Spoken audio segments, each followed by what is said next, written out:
What's up, guys? It is Will here, back again for another episode of Walk and Talk with WillFoxification, and today we are addressing a very important topic, and that is how many hot toys people buy per year and how do you decide which hot toys to purchase to add to your hopefully growing collection, but smart collection. Nonetheless, guys, thank you so much for joining me. Like I said, with these videos, it's simple. We walk, we talk about some philosophy of collecting, maybe some things that will be helpful, hopefully anyway. We're gonna find some answers this fine evening for me. It's actually the golden hour right now, so the lighting out here is fantastic. There are dogs and other pets and cars and other stuff that will try to get in the way of our conversation about hot toys. However, they will not dissuade us from having an important conversation. That said, guys, let's jump right into this topic. So, I ran a poll recently. I don't know if anyone saw it. I ran a poll recently on my channel. How many hot toys do you buy per year, right? And the most interesting thing about this, I took notes on this. And I'll post a photo on the screen so you guys can see the numbers here. But just recap a few numbers here with me if you don't mind. So, I asked how many hot toys annually per year do you buy, right? Do you collect? Do you purchase? Do you spend your hard-earned money on? That said, number one, the top choice, 1 to 3 hot toys per year at 33%, right? Second, 4 to 7 at 31%. Then we had 8 to 10, 11%, 11 to 15, 9%, and 15 plus, 16%.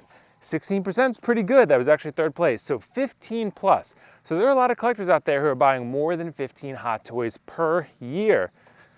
That's a good chunk. That's a good chunk, right? You think each Hot Toys figure is, if they're $200, which is under what you're probably gonna pay, if they're $200, that's $3,000 per year. If they're $300, I'm not sure what my math is, but say another, I don't know, 1,500, so that's another, 1,500, right? So that would be what, $4,500 for 15 plus Hot Toys per year? Yeah. And that's if you're paying $250 per figure, which is generally not the case, right? So, how do you decide in a growing landscape of hot toys that's full of a wealth, a bounty of great options? Especially if you're collecting other 6 scale, you're collecting 3-0, you're collecting InArt, you're collecting, Storm Collectibles, Star Ace, God forbid, third party, right? What if you're collecting those things? How much before the budget breaks down upon itself, right? So just to give you guys some insight, some transparency, I voted in the 4 to 7 range.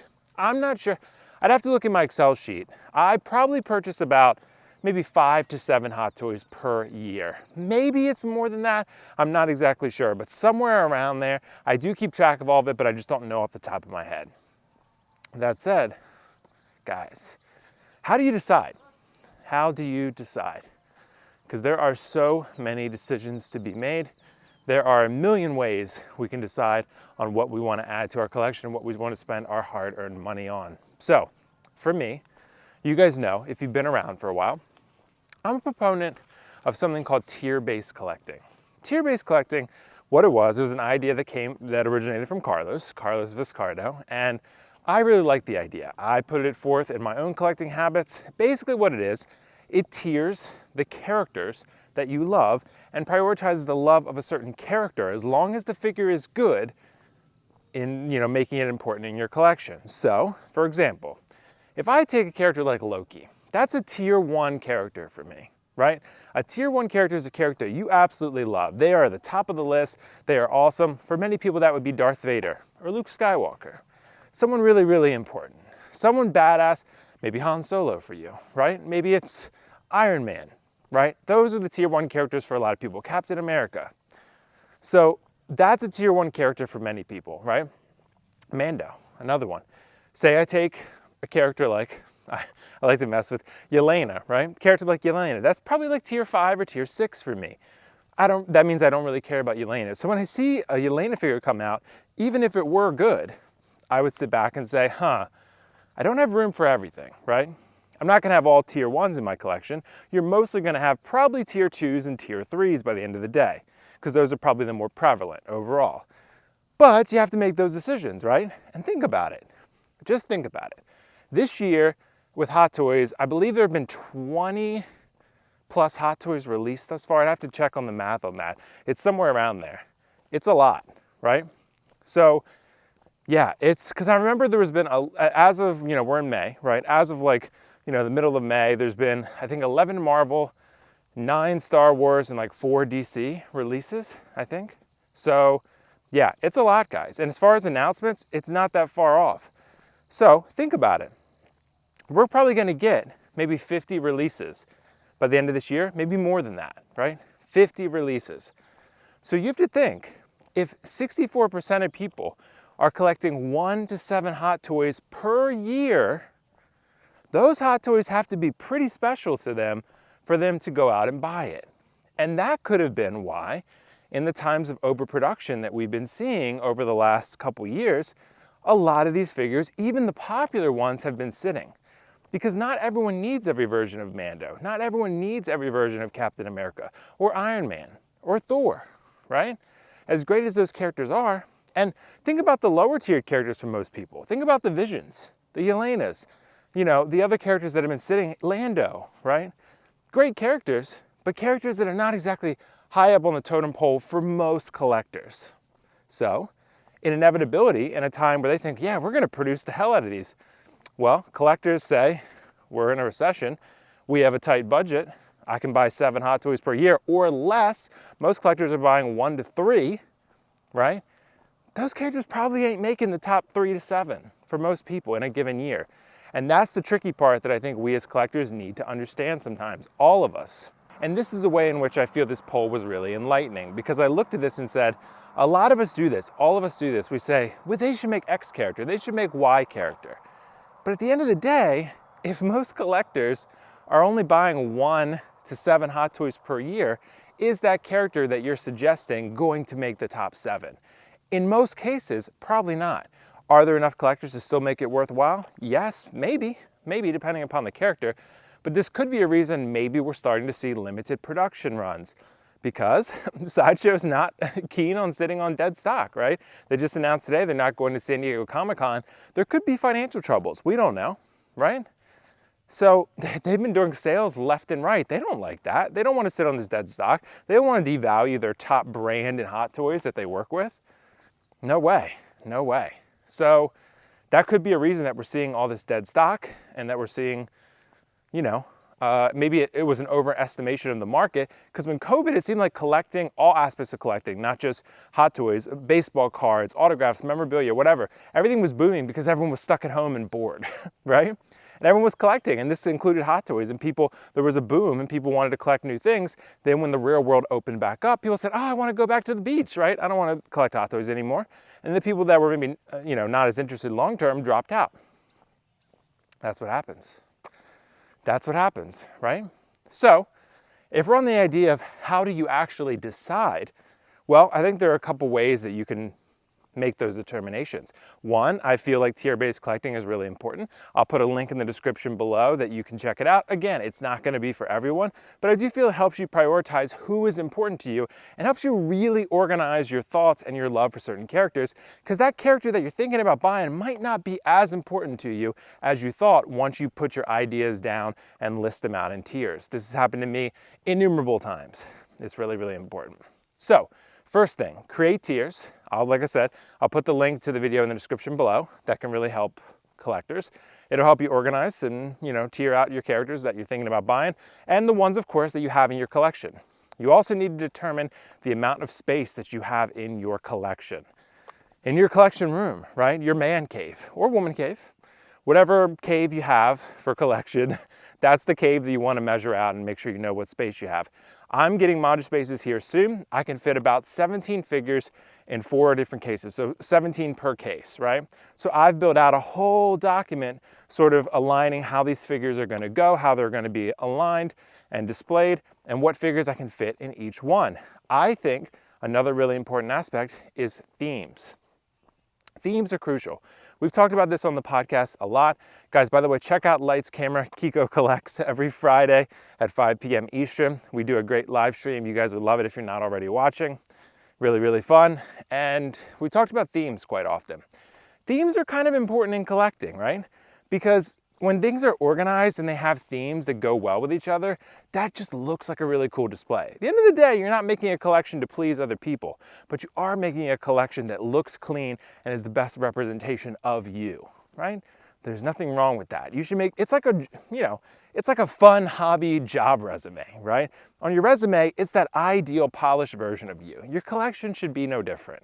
Your collection is that polished version with the best representation of you. So you should really go all in for that. Whether you get ModuSpace, which I'm excited to get mine hopefully soon, Detox, or some other sort of display setup where you can, display your collectibles in a great way. Riley actually just did a video on ModuSpace versus Detox. Guys, go check that out. That's a great video. And yeah, themes are important. So for me, here's the way I organize, right? I can have 17 per case, 17 per case. And I can have a different theme in each case, right? So if I can have one theme in each case, that means I can have 17 in the Marvel case, 17 in the Star Wars case, 17 in the video game case. Now that I have my themes originated, and once I figure out what themes are important to me, what IPs are important to me, what lines are important to me, then I can start building out what characters are going to fit within once I have my tiers, right? Makes it much more simple. So, first things first, determine your tiers and your characters. Tier-based collecting. Second, determine your themes. Determine your themes. Those are going to be really important. Third, determine your display space. Determine your display space. Because you can't be buying things you don't have room to display.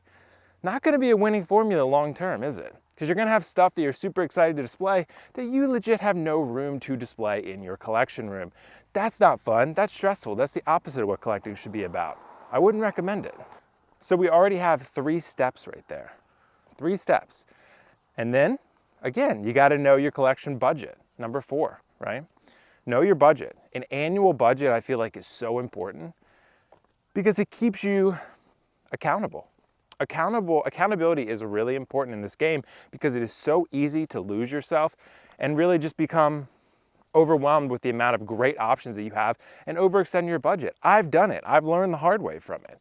I've amassed pre-orders. I didn't even know what I was pre-ordering for a while when I first started out in the first year or two, and it was not good, right? I sat down and I organized everything and I said, this is bad. And I had to cancel a lot of stuff, right?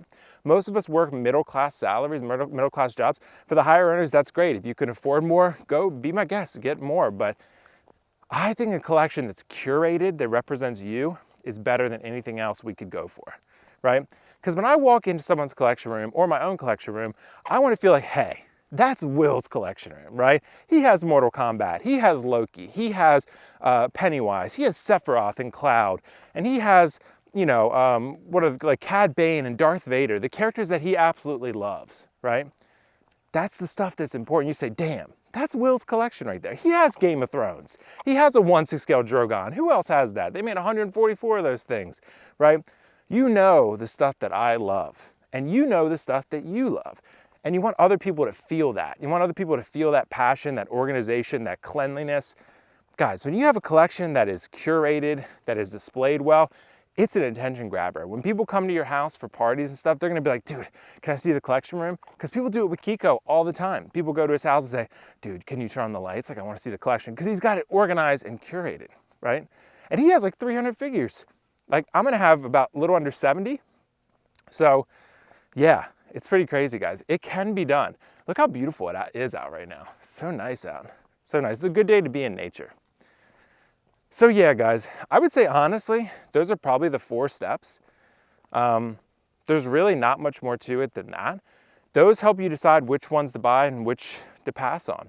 It's honestly going to become super easy for you to pass on things that you think you want right out of the gate once you plug them into your tiers and you say, you know what? That character is not as crucial to my collection as I thought they would be. Happens to me every day. Crazy, right? Crazy. When things are a little more organized, you have to, take a pause sometimes. Some people, they think this is too organized, right? Here's my sort of counter to that. With collecting, yes, it is a fun hobby and it's meant to be fun. It's not meant to be super serious all the time, but if you don't take it seriously at some point, you will pay the price for it. And that price will be your budget. That is overextended and overstretched, and that will impact other areas of your life. I've done it. We all have. Most of us, you know. So I want people to think about that. That's important. And now I'm walking into the sunlight, so I got this sort of beam of sun on my face, so it is what it is, so be it. But yeah, I want people to think about that because it's important. And you want to be in this game, you want to have longevity. You want to be in it for a while. You don't want to burn yourself out. You don't want to overextend and get stressed out. Trust me, all it takes, guys, is one move. Trust me, move your collectibles one time to a different location, a different house. Tell me how you feel, right? I moved mine twice, and in the span of like what, 5 months? And yeah, it was not, trust me, it's not fun. It's not fun. When you have to move all those collectibles, you're starting to reevaluate your life. You're like, this is too much, right? And even then I had to cut down a little bit after that because of that, because I was like, I have to curate a little bit. And this is kind of what the catalyst was for me, and it's different for different people, right? But sometimes we as humans, we only understand extremities. We only understand that language. When something happens to you, you say, okay, this is a sign. I need to reevaluate this and sort of find a way to manage this a bit better, right? So just trying to pass on what I've learned that works for me. If it works for you, that's great. If it doesn't, that's great also. Do your thing. But think about the numbers, guys. 64%, I think it was, 1 to 7 hot toys per year. 64%, 1 to 7 hot toys per year. That's probably less than most people think the number would be, right? Something to think about. And then of course we got the 15 plus, that's 16%. There are, a decent chunk there of people who are buying a significant amount, but it kind of gives you a little bit of insight into why certain hot toys sell and why some don't, right? Pretty interesting to think about. Because, the characters like, I don't mean to rag on these characters, but Yelena, or even another Black Widow, or Taskmaster, or Eternals characters, or Reva, or, characters that are maybe not like at the top of most people's lists. That's why, right? Even a character as cool as Casca Reeves, with a sculpt as great as Casca Reeves, do most people think, I need Casca Reeves? Not really, right? So as great as the character is, as cool as she is, very much a supporting character. Same with Axe Wolves, right? Axe Wolves. Do most people need Axe Wolves? Not when you're buying 1 to 3 or 1 to 7 hot toys per year. There's been 25 releases thus far this year alone, or around that, right? By the end of the year, we could be at 50 or more. Is Axe Wolves even going to make the top 50 of the year for you? Or the top, the top 50 will probably be higher than number 50, but I would say in the top 10, right? In the top 10 of the year. That's a stretch for most people. That's a stretch. When you start putting Axe Wolves against Carnage, or you start putting Axe Wolves against, like who else is important? Like an Anakin Skywalker or Padme, right? The decision becomes easy for most collectors. But I guess only time will tell. Guys, it's beautiful outside. Hopefully I make it home before dark. It's starting to get dark out here. Hopefully the mosquitoes don't come for me, but yeah, guys, let me know what you think. Share your thoughts in the comments below. I'm happy to engage with you. These walk and talks are supposed to be, fun nature walks and stuff where we can learn together and have good, productive conversations about collecting philosophy that keep us all in the game longer. And I'm supposed to take you guys on different nature walks. I promise I will. I promise I shall. It's gonna happen. But for now, I'm on the same one. But it's nice outside, so I thought, why not? And I recorded this whole video twice. The first time I recorded it, the mic wasn't plugged in all the way. It was like slightly out, and I had 0 audio at all. So this one is showing me good audio, so it should be good. But anyway, guys, let me know your thoughts in the comments below. Just to summarize, TBC I think is important, or at least at minimum determining which characters are important to you. Determining your budget, we talked about determining your display space and determining your themes. Those are the 4 steps. They don't have to be exactly in that order, but those are really the steps. I didn't write any of this down ahead of time. These are just the 4 steps that I think are important. They work for me. So I did write down the numbers on the, the poll, but like I said, thank you guys for contributing in those polls. They're super helpful, super informative. And yeah, so many good things to come. Thank you guys so much for watching. I'll catch you in the next one. Peace out. Bye. See you later. Bye.